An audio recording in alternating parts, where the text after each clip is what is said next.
Anak, pwede ba ipakiusap ko sa'yo? Itago mo na lamang ang bagay nito. Pangako mo kahit kaninong tao. Huwag mo sasabihin. Kahit sa mga kapatid mo. Ayokong pusgahan nila ako. Fedra, anak, nakikiusap ako sa'yo. Itago mo na lamang ang bagay nito.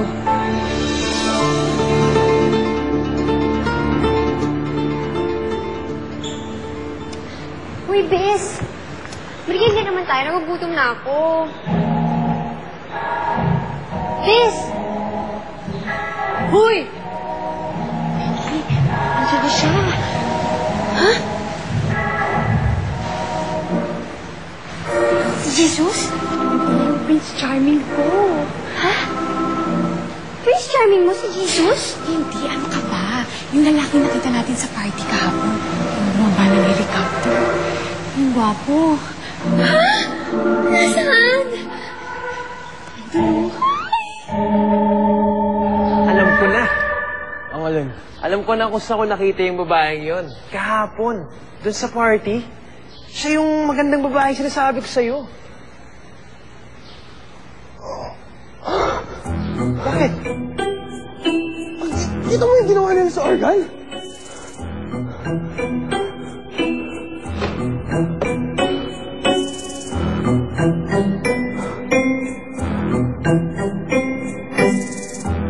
It's that girl!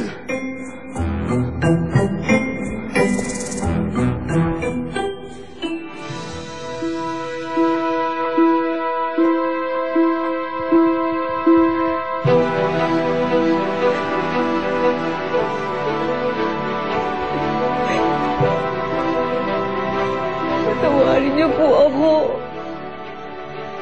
May inililihim si inay. Ramdam ko. Hindi siya nagsasabi ng totoo. Pero ano? Ano ang lihim ni inay?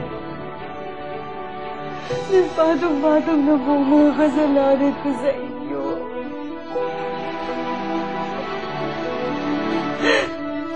Ikabuhol-buhol na po lahat ng mga kasinungalingan ko.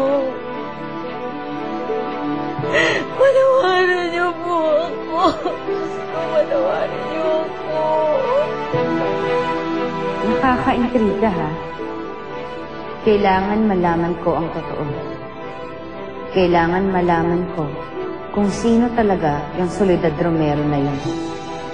At kung ano talagang nangyari sa anak niya. Talaga? Nandito siya? Ay, Bes! Parang sila talaga ang Prince Charming mo. Pinaglalapit kayo ng tadhana. Oh my God, yun na siya. Ay, sabi mo ka para minamugin na ibon. Alam mo ba kung ano ginawa mo, ha? Gusto mo na sirain yung organo, eh. Yung vase na linagay mo sa ibabaw ng organ, natumba.